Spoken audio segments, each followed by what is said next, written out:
What's going on, YouTubers? Welcome back to another MicroVid. My name is Dr. B. Hope you all are doing well. And in this MicroVid, we're going to be talking a little bit about one aspect of pulmonary function tests, and that is FEV1 over FVC. So that's FEV1, that's forced expiratory volume in the first second, as a fraction over FVC, which is forced vital capacity, or the total amount of exchangeable air.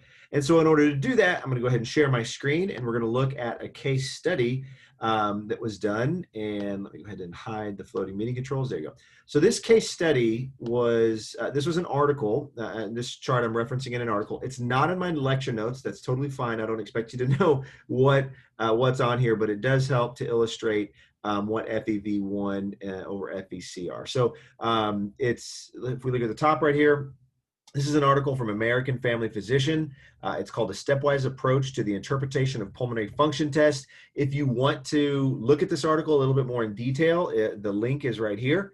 I put it right up there, and then also the author information over here. We definitely want to give credit to where credit is due. But let's dig into the material, okay? So you can read, all the information up here. You've got, just like a typical case study. You've got a 26-year-old patient, 5'8", weight 197, male, Hispanic. But let's look at what's happening down here. So this is a pulmonary function test, or what you would expect to get from a pulmonary function test, okay? And so we see that the red line looks at use before a bronchodilator, okay? And then the green line is after the patient received a bronchodilator, okay?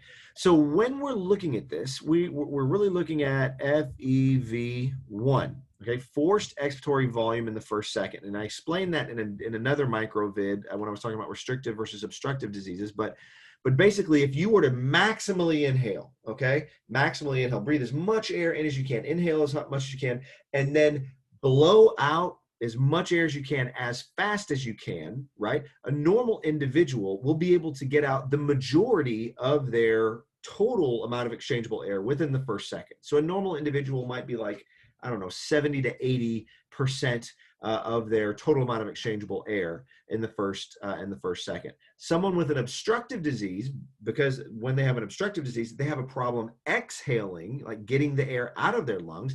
They might be only able to exhale, 50 to 60% of their total amount of exchangeable air, or their FVC. Someone with a restrictive disorder actually might be on the upper or higher end of normal. Maybe they are able to do 85, but they may even be able to go beyond, like maybe 90% of their, they're able to get out 90% of their total amount of exchangeable air, their total FVC, in the first second, okay? So let's look at this. We've got over here, we've got volume right there, and we have time in seconds. So FEV1, forced expiratory volume in the first second. So when we look at FEV1, we've got our 1 second. They've drawn this black line right there. So that's at 1 second right there. If we look at the patient before bronchodilators, right here, that's the red line right there, they are able to only get out about, looks like 3 right there. It looks about maybe like 3.2 liters or so. That's their FEV1. Maybe it's a little bit more, but that's their FEV1. I guess let's see, FEV1 predicted actual. So it looks right here is 3.5. Yeah, that's pre-bronchodilators right there. So 3.5 liters. So maybe they're looking at the top of that line right there. So 3.5. And then if we look at post-bronchodilators, right, opening up the bronchioles, right, those airways, what's going to happen? Well, we actually see that it, here we go, actual, so that it increases to 4.64. So we got 4.64 right there. So the FEV1 can be used in a couple of manners. This is really important, so pay attention.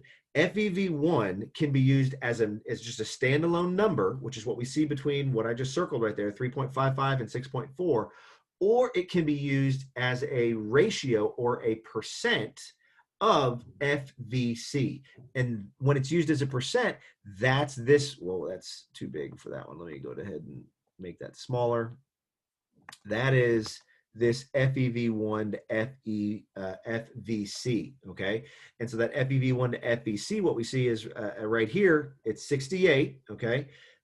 pre-bronchodilators, and then afterwards that's increasing to 77%. So the bronchodilators enabled this individual to blow out more of their total amount of exchangeable air, their FVC, in the first second, because simply you've increased the diameter of the airways, you allow more flow to come through there. Okay, so once again, you've got FEV1 as a standalone number. Important to figure out what we're asking for in the question or in the case that you're looking at, or you can look at it as FEV1, V1 to FVC.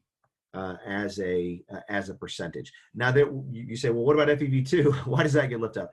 You can use FEV2, and you can even use FEV3 as a standalone number or as a percent of FVC. And what those mean is that FEV2 would be the amount of air that you can blow out in the first and second,